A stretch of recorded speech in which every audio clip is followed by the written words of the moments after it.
If you need to recover your Telegram account, don't worry, because the process is usually quick and straightforward. In this video, I'll show you exactly how to get back into Telegram step by step using the official login process. If this tutorial helps you, make sure to hit the like button and subscribe for more simple tech guides.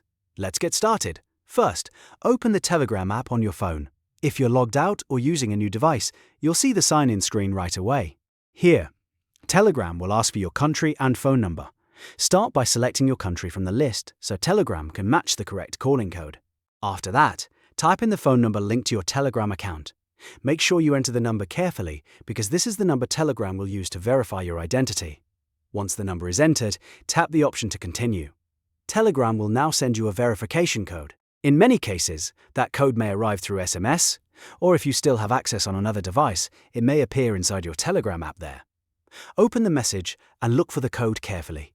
Then go back to the Telegram login screen and type the verification code exactly as shown. If the code is correct, Telegram will sign you back into your account. At that point, your chats, groups, and contacts should start syncing again automatically.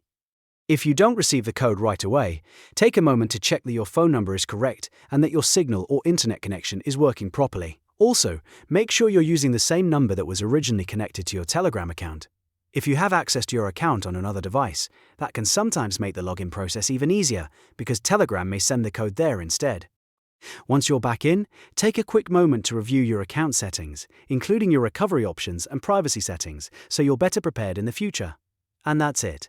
That's how to recover your Telegram account using the official sign-in steps. If this video helped you, please tap like, subscribe, and turn on notifications so you don't miss the next helpful tutorial.